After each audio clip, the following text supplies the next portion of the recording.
नमस्ते everyone, welcome to India's first magical podcast. आप सभी का स्वागत है to my all new show called hocus pocus with Aanchal, जहां पर every Thursday I upload interview podcast, जहां पर हम अलग अलग एक्सपर्ट्स एंड लीडर्स से बातें करते हैं and me being a magician उनके साथ मैजिक परफॉर्म करती हूँ। एंड ऑन सैटरडेज हम करने वाले हैं दिल की बातें। ये कहो कि कुछ ऐसी बातें जिन पर हमने ध्यान देना छोड़ दिया है। तो कुछ नहीं यार, बस एवरी सैटरडे महफिल जमाएंगे, साथ बैठकर कुछ बातें, कुछ कहानियाँ, कुछ किस्सों पर चर्चा करेंगे। तो आज सैटरडे है तो मैंने सोचा कि क्यों ना आपको एक कहानी सुनाऊं। मेरा हाथ जोड़ के आप सबसे विनती है कि इस कहानी को ना एंड तक ज़रूर सुनना। तो ये मेरी खुद की कहानी है, ये एक इंसिडेंट जो मेरे साथ बीत चुका है। 2019 में ना मैं अपने पापा के साथ चाइना गई थी 1 महीना के लिए। ऑब्वियसली ये प्री पैंडमिक की बात है, कोविड होने से पहले की ये बात है। और मैं 1 महीना उनके साथ चाइना रही थी फॉर शो पर्पस ओनली। हम लोग 4 लोगों की टीम चाइना गए थे। और जब भी हम south east Asian country travel करते हैं ना, तो हमें पता होता है कि वहाँ हमें ना वेज खाना नहीं मिलेगा। मी बीइंग अ शुद्ध शाकाहारी, हमेशा ऐसी कंट्रीज़ में हमें खाने की प्रॉब्लम आती ही है। तो इस बार मैंने पापा को बोला कि हम एक सेपरेट लगेज लेकर जाएंगे जिसमें हम इंडियन खाना भर के लेके जाएंगे। तो जनरली जब हम मैजिक के लिए ट्रैवल करते हैं तो हमारे इल्यूजन्स, मैजिक के इक्विपमेंट्स इतने ज़्यादा हैवी होते हैं कि हम खाना ले नहीं पाते। मगर इस बार मैंने पापा से ज़िद की और कहा कि नहीं, हम ना खाना लेकर ही जाएंगे। वैसे तो हमारे कॉन्ट्रैक्ट में लिखा था कि हमें वेज खाना वहाँ मिलेगा, बट फिर भी सेफ साइड के लिए मैंने पापा से ज़िद करके हल्दीराम्स के जो रेडी टू ईट के पैकेट हैं उसका बहुत सारा खाना भर के 1 महीने के लिए पैक करके हम चाइना पहुँचे। और जब हम चाइना पहुँचे हमें ये पता चला कि जो वेज खाना हमें मिल रहा है वो एक्चुअली वेज है नहीं। उनके लिए वेज की डेफिनेशन और हमारे लिए वेज की डेफिनेशन अलग होती है। उनके वेज में पोर्क भी था और चिकन भी था, जो कि ऑब्वियसली हम नहीं खा सकते। तो हमने यही सोचा कि हम अपना खाना खोल कर खा लिया करेंगे। अब आते हैं इस बात पे कि जब हम चाइना पहुँचे तो तब वहाँ पे 1 डिग्री था, मगर दिन पर दिन वहाँ पर टेम्परेचर गिर कर -17 डिग्री हो गया। वेदर कंडीशंस ख़राब हो गई, बहुत ज़्यादा ठंड पड़ने लगी, ऐसी ठंड जो हमने कभी अपनी ज़िंदगी में नहीं देखी थी। और स्नो भी जमने लगी और हमारे पास वैसे स्नो बूट्स और वैसे इग्लू वाले कपड़े नहीं थे। फिलहाल हम वेदर कंडीशन से भी सफ़र करने लगे और खाने की कमी होने से भी। खाना तो हमारे पास थोड़ा था ही, मगर फिर भी हमें खाने की कमी महसूस होने लगी, क्योंकि जितने भी खाना हम लेकर गए थे उसे 1 महीने तक चलाना था और हम लोग 4 लोगों की टीम थी। तो खाना को बहुत ही राशनिंग करके, बहुत ही समझदारी से डिवाइड करके हम रोज़ थोड़ा थोड़ा खाना खाते थे। मुझे लग रहा था कि ऐसा भी चलेगा तो एक दिन आ जाएगा कि हमारे पास खाना ख़त्म हो जाएगा, तो हम कैसे सरवाइव करेंगे। आप ये कहानी सुनते सुनते सोच रहे होगे, अरे ऐसी भी क्या बात है, वहाँ कोई तो रेड रेस्टोरेंट होगा, कोई तो ऐसा खाना होगा जो आप खा पाते। तो मैं आपको ये बताऊं कि मैं चाइना के ऐसे रीजन में रह रही थी जो कि मेन स्ट्रीम चाइना से बहुत अलग था। मैं चाइना की किसी मेट्रोपॉलिटन सिटीज़ लाइक शंघाई में नहीं रह रही थी। मैं चाइना की एक सिटी है ग्वांगझाओ, वहाँ पर लैंड करने के बाद 4 घंटे की ड्राइव करने के बाद काइफान प्रोविंस में एक हेनान करके जगह थी, वहाँ पर रह रही थी। और वहाँ पर चाइना ने बहुत ही बड़ा स्प्रिंग फेस्टिवल ऑर्गेनाइज़ किया था। स्प्रिंग फेस्टिवल क्या होता है? चाइना की माइथोलॉजी के हिसाब से फरवरी में वो अपना न्यू ईयर मनाते हैं। जैसे हम लोग अप्रैल में, चैत्र के महीने में अपना न्यू ईयर मनाते हैं, वैसे चाइनीज़ लोग उनकी माइथोलॉजी के हिसाब से फरवरी में अपना न्यू ईयर मनाते हैं। तो एक बहुत बड़ा कार्निवल उन्होंने ऑर्गेनाइज़ किया था, जहाँ से ऑल ओवर वर्ल्ड से आर्टिस्ट आए थे और वो वहाँ परफॉर्म कर रहे थे। और हम भी उन आर्टिस्ट में से कुछ लोग थे। हम पहले इंडियन आर्टिस्ट थे जो वहाँ पे इंडियन रोप ट्रिक परफॉर्म कर रहे थे। मैंने इस पूरी चाइना के एक्सपीरियंस और शो के व्लॉग्स अपने ट्रैवल चैनल पर अपलोड कर रखे हैं, मगर ये उस बारे में नहीं है। चाइना की वेदर कंडीशंस ख़राब हो गई थी और हमारे पास खाने की कमी थी। हम लोग दिन में 4 शोज़ करते थे। मेन स्ट्रीम हैवी शोज़ करने के बाद हम में एनर्जी ख़त्म हो जाती थी, जिससे हमें ऐसा लगता था कि हमें और खाने की ज़रूरत है, मगर खाने की कमी थी। इन दिनों में मुझे पहली बार खाने की वैल्यू पता लगी। मुझे पता लगा कि जो तोरी टिंडे जिनको देखकर मैं मुंह बनाती हूँ, शायद वो भी मैं प्रे कर रही थी कि वो भी मिल जाए, मुझे कुछ भी वेज मिल जाए, मैं खा लूँगी। और ऐसी कंडीशंस में जब ऑलरेडी हमारे पास वेज खाना नहीं है, ऑलरेडी जब हमारे पास खाना ख़त्म हो रहा है, ऑलरेडी हमने अपने खाने की राशनिंग करके थोड़ा थोड़ा खाना, एक पैकेट में जो एक इंसान अपना पेट भरता, उस एक पैकेट को खोल के हम लोग 3 जने डिवाइड करके खाते थे। तो खाने की बहुत ज़्यादा कमी हो चुकी थी। और इस दौरान मेरे पापा बीइंग मेरे पापा बहुत दिलदार होने के लिए जाने जाते हैं, और उन्होंने एक दिन किसी आर्टिस्ट ने उन्हें कहा कि उन्हें भी बहुत भूख लग रही है और उनके पास खाना नहीं है, तो उन्होंने वो हल्दीराम्स के कुछ पैकेट उठाकर आर्टिस्ट को बांट दिए। और हमारे पास कुछ ठेपले थे 200 के करीब, और उनको 100 ठेपले दे दिए। एंड उस दिन मैंने पहली बार अपनी ज़िंदगी में अपने पापा के साथ लड़ाई करी कि आपको जितना दिलदार बनना है ना, आप बनो, इंडिया में बनो, आप यहाँ मत बनो। आप ऐसे खाना नहीं बांट सकते। अगर यहाँ पे खाना ख़त्म हो गया तो हमें कौन ला कर देगा? हम कहाँ से खाएंगे? हम कैसे सर्वाइव करेंगे? ऑलरेडी हमारे पास खाने की कमी है, ऑलरेडी हम लोग भूखा फील करते हैं, स्टार्व कर रहे हैं। और उन दिनों मैंने ये जाना कि शो मस्ट गो ऑन क्या होता है। मैं उन दिनों बहुत रोती थी, मैं उन दिनों बहुत डिप्रेस्ड फील करती थी कि इतनी ख़राब वेदर कंडीशंस हैं, खाना नहीं मिल रहा है, 4 टाइम शोज़ परफॉर्म करना है। हमारे एक्ट का पार्ट होता था कि मुझे एक भरतनाट्यम ड्रेस पहनकर बर्फ़ में परफॉर्म करना होता था। तो इन टोटल मेरे लिए काफ़ी डिफ़िकल्ट एक्सपीरियंस रहा चाइना में परफॉर्म करना। मगर पापा कहते हैं the show must go on. तो हमने सोचा हम यहाँ पर कॉन्ट्रैक्ट पर हैं, और हमने सोचा कि हम यहाँ पे इंडिया रिप्रेजेंट कर रहे हैं। तो काफ़ी सारे आर्टिस्ट ने वहाँ पे परफॉर्म करना छोड़ दिया क्योंकि वेदर कंडीशंस ख़राब हो गई थी। मगर पापा ने यही सिखाया है कि कुछ भी हो जाए, हम इंडिया का नाम डुबाएंगे नहीं। तो हम ऐसी वेदर कंडीशंस में भी परफॉर्म करते रहे और स्टार्व करते रहे। तो दिन पर दिन खाना ख़त्म हो रहा था, वेदर कंडीशंस ख़राब हो रही थी। ऐसे में पापा खाना ऑलरेडी बांट चुके थे। तो मैंने क्या किया, मैंने ना सूट केस में जिसमें बहुत सारा खाना था वो लॉक कर दिया और पापा से चाबी छुपा ली कि आज के बाद पापा कभी किसी को खाना बांट ना पाए। और शोज़ परफॉर्म करते करते दिन बीतते जा रहे थे, खाना ख़त्म होता जा रहा था। शायद मेरे पास सिर्फ 2 या 3 दिन का खाना बच रहा था, और अभी भी हमारे पास रहने को 10 दिन बाकी थे।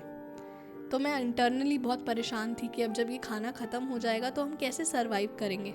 उस कार्निवल में बहुत सारे फूड स्टॉल थे, और मैं उन फूड स्टॉल में जाकर देखने लगी कि काश हमें कुछ मिल जाए खाने के लिए वेज, मगर हमें कभी भी कुछ वेज नहीं मिलता था। कभी किसी तेल में मुझे क्रोकोडाइल फ्राई करते हुए मिलते थे, तो कभी छिपकली।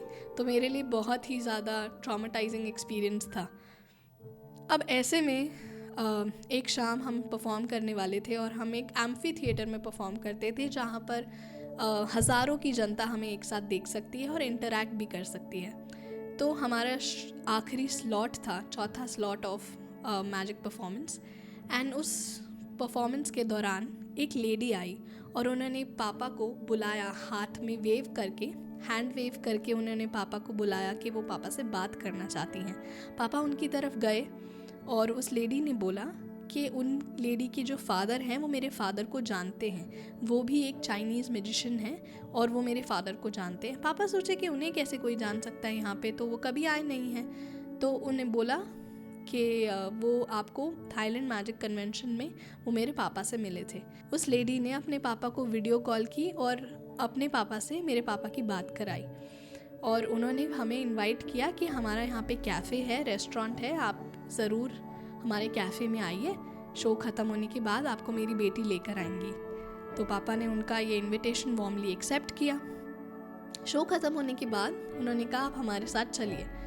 तो उन्होंने कहा जो हमारा कैफ़े है वो इस शो साइट से वॉकिंग डिस्टेंस पर ही है, तो आप वॉक करते करते मैं आपको वहाँ पे ले चलती हूँ। जैसे ही हमने वॉक करना शुरू किया, हम सारे 4 लोगों की टीम वॉक करते करते उस लेडी के साथ जा रहे थे, तो हमें रियलाइज़ हुआ कि यही तो सेम रास्ता है जो हमारे होटल को जाता है। हम होटल से शो साइट और शो साइट से होटल रोज़ ट्रैवल करते थे वॉक करके, और हमने उस लेडी को बोला कि यही सेम रास्ता है जो हमारे होटल को जाता है। तो उन्होंने बोला कि हाँ, यही सेम रास्ता है जो मेरे कैफ़े को भी जाता है। एंड जब हम वहाँ पहुँचे, हमने देखा हम तो अपने होटल पहुँच गए हैं, यहाँ पे कौन सा कैफ़े है। तो उन्होंने बताया कि इस होटल के जस्ट साथ वाली दीवार है वो उनकी कैफ़े की है। एंड हमें पता तो था कि वो कैफ़े हमारे होटल के साथ में है, मगर वो एक नॉन वेजिटेरियन कैफ़े है, तो हमने कभी उस कैफ़े में जाने की हिम्मत ही नहीं की। तो वो लेडी हमें अंदर लेकर गई और अपने पापा से मिलवाया। एंड मेरे पापा को आई डोंट नो कितने 1000 किलोमीटर्स दूर अपने दोस्त मिले। उस दिन उन्होंने बोला, आप हमारे कैफ़े में आए हो, आप क्या खाओगे? तो मैंने बोला कि हम तो वेजिटेरियन हैं, आपके मेन्यू पे जो भी है हम तो वो नहीं खा पाएंगे। और ये सब कॉन्वर्सेशन हम ट्रांसलेशन ऐप के थ्रू करते थे, क्योंकि ना उन्हें इंग्लिश आती थी ना हमें चाइनीज़ आती थी। और ट्रांसलेशन ऐप के थ्रू मैंने उन्हें बताया कि हम तो नॉन वेजिटेरियन नहीं हैं, हम तो वेज खाना खाते हैं और यहाँ पे हमें कुछ वेज मिल नहीं रहा है। तो उस लेडी ने बोला कि मुझे एक इंडियन डिश बनानी आती है, मैं आपको बना के खिलाती हूँ। उस लेडी ने अप्पे बनाए, जो पनियरम कहते हैं साउथ इंडियन में। उन्होंने वो उनके पास पैन था और उसमें सब्जियाँ काट के उन्होंने हमारे लिए साउथ इंडियन डिश बनाकर हमको सर्व की। मुझे ये कहानी बोलते बोलते आंसू आ जाएंगे। उस दिन मुझे रियलाइज़ हुआ जब मैंने अपने पापा के साथ ये फ़ाइट की थी ना कि आप यहाँ पे दिलदार मत बनो, यहाँ पे आप गिवर मत बनो, आप बांटते रहोगे तो आपको कौन देगा। पापा ने बोला था कि सब छोड़ दे, सब ठीक हो जाएगा। मतलब वो इतने चिल मोड में रहते थे कि तू गिवर बन, तुझे ऊपर वाला देगा। एंड आई वाज लाइक ये सब ना कहानियाँ यहाँ नहीं चलती हैं। आप इंडिया में बोलो, आपको इंडिया में आपके बहुत सारे लोग हैं, आपके हेल्प करने के लिए पहुँच जाएंगे, मगर यहाँ इतने मीलों दूर आप सबको खाना बांटे जा रहे हो, आपको कौन देगा। And then he was very calm and composed in his demeanor कि तू चिंता मत कर, सब ठीक हो जाएगा। एंड जब खाना ख़त्म होने में सिर्फ 2 दिन बच रहे थे, एंड तब कायनात ने एक लेडी को भेजा जो एग्जैक्टली हमारे होटल के साथ में उसका कैफ़े है, इतने मीलों दूर। मुझे नहीं पता मैं इस बात की अहमियत तक को आपको पहुंचा पा रही हूँ या नहीं, बट उस दिन मुझे एक बात रियलाइज़ हुई जो मेरे पापा मुझे बचपन से सिखाते आ रहे हैं कि ना गॉड मास्टर प्लान होता है। भगवान का अपना तरीका होता है आप तक पहुंचने का। और जब आपको लगता है कि things are not working in your favour, then आप समझ लो कि गॉड मास्टर प्लान काम कर रहा है। एंड एग्जैक्टली खाना ख़त्म होने से 2 दिन पहले हमें वो लेडी मिलती हैं और वो मुझे बोलती हैं कि कभी भी तुझे भूख लगे ना तो तू मेरे पास आ जाना, मैं तुझे ये बना कर खिला दूँगी ब्रेकफास्ट लंच डिनर में। And I was so relieved कि अगले 10 दिन तक मेरे खाने का इंतज़ाम हो गया है। एटलीस्ट हम उन्हें पे कर भी खाना खा सकते हैं, हमें पता है कि वेज खाना कहाँ से मिलेगा। तो मैं इस बात को कोइंसिडेंस तो बिल्कुल नहीं मानती कि 7400 किलोमीटर्स दूर चाइना की एक ऐसी सिटीज़ में 4 घंटा ट्रैवल करने के बाद हमें एग्जैक्टली जब 2 दिन थे हमारे खाने को ख़त्म होने में, तब पापा के एक म्यूजिशियन फ्रेंड ही इतनी दूर मिल जाते हैं और उस म्यूजिशियन फ्रेंड को वो हमें ट्रेस भी कर लेते हैं और वो हमारे पास आकर हमें इनवाइट भी कर लेते हैं और वो हमारे होटल की जस्ट साथ वाली बिल्डिंग में उनका कैफ़े है। मतलब इतने सारे कॉन्सिडेंस एक साथ होना, मैं इसे कॉन्सिडेंस तो नहीं मानती। तो इसलिए मुझे उस दिन ये एक बात समझ आई, 2 बातें समझ आई रैदर। पहला, जो पापा की सीख थी कि बेटा बांटो तुम्हें मिलेगा। हमेशा से हम ये बचपन से सुनते आए कि बी अ गिवर, तुम्हें मिलेगा। एंड हम लॉजिकली जब इस बात को टटोलते हैं तो हमें लगता है कि कब मिलेगा, कैसे मिलेगा। एंड उस दिन मुझे देखने को मिल गया and I was looking at my papa's eyes and we had tears, क्योंकि हमें उस अहमियत, इस पूरे किस्से की अहमियत सिर्फ हम ही जानते थे उस समय पर। एंड दूसरी बात ये समझ आई कि ये शब्द पापा मुझे बचपन से सिखाते आए हैं और मैंने इसे विश्वास भी रखा है, बट कहीं ना कहीं बड़े होते होते मैं इसकी पावर भूल गई थी, और वो ये है कि we are a part of God master plan. जब हमारे लिए चीज़ें काम नहीं कर रही होती, when things are not working in your favor, when your plans are not working and everything around you seems to be falling apart, then always have this faith that you are a part of God master plan. You are still a part of God master plan. When your plans fail, always know कि एक God master plan unfold हो रहा है जिसकी understanding हमें अभी नहीं है. थोड़े समय बाद शायद आप कनेक्ट कर पाओ डॉट्स को और आपको पता लग पाए जो आपके साथ हो रहा था वो क्यों हो रहा था. You are exactly where you are needed. And ये मेरी पूरी लर्निंग थी. तो बस मैं ये कहना चाहती हूँ कि जब आपको कुछ उम्मीद नहीं दिखाई दे रही होती है, जब चीज़ें सही नहीं चल रही होती हैं, तो have this faith that you are a part of God master plan. Faith is knowing that even when things are not working out, you are still a part of God Master Plan. When your plans crumble, but always know that a God Master Plan is unfolding, जिसकी understanding हमको नहीं है. तो similarly मैंने अपनी career की शुरुआत, मैंने इस चैनल की शुरुआत इन सपनों के साथ की थी कि मैं ट्रैवल करूँगी ऑल ओवर द वर्ल्ड. मैं नए लोगों से मिलूँगी, लोगों से मिलकर उन्हें अपना जादू, अपना स्किल दिखाऊंगी और उनके चेहरे पर स्माइल लेकर आऊँगी. And I will do travel presenting and I will collaborate with different tourism brands and I will be called the citizen of the world. मैं इतने सालों तक कुछ और सपने सजा रही थी एंड अचानक से मेरे प्लान का चौपट हो गया. मेरा प्लान फेल हो गया. And every time it kept failing and I didn't know what to do. And now I have pivoted into podcasting, which was not a part of my plan earlier. And I think, I assume and I believe and I have this faith that this podcasting is a God master plan. क्योंकि ये मेरे plan का part नहीं था, but ये मेरी life से ऐसे टकराया कि और मैंने इसको बहुत ही वार्मली, खुले दिल से एक्सेप्ट कर लिया है. And now I am putting all my energy, all my visions, all my dreams and into this whole project. And मैं कोशिश करूँगी ऐसे ही दिल की बातें आपसे इस सैटरडे में डिस्कस करती रहूँ. आप भी अपने दिल की बातें मुझे कमेंट सेक्शन में लिख कर बता सकते हैं. तो मेरा इस पूरी कहानी का निष्कर्ष यही था कि हम सब ना गॉड मास्टर प्लान का पार्ट हैं. शायद आपकी ज़िंदगी में अभी कुछ चीज़ें सही नहीं चल रही हैं और आप फिगर आउट करने की कोशिश कर रहे हो कि क्यों नहीं चल रही हैं, या मेरे साथ ऐसा हुआ तो क्यों हुआ, और उसकी किसी के पास भी आंसर नहीं है.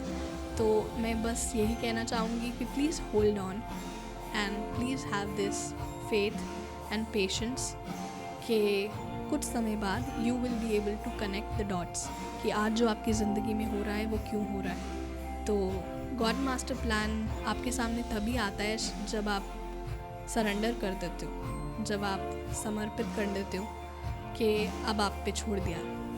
आई am a believer and I hope you are too, in whichever Bhagwan ji, in whichever roop you are. But I believe there exist an energy जिस पे हमारा कोई कंट्रोल नहीं है और जो सब कुछ कंट्रोल कर रही है. So I really hope you have found something out of this little story, and I will keep coming up with more magical and dil ki baatein wali stories on every Saturday, and I'll see you again on every Thursday. And also like and subscribe.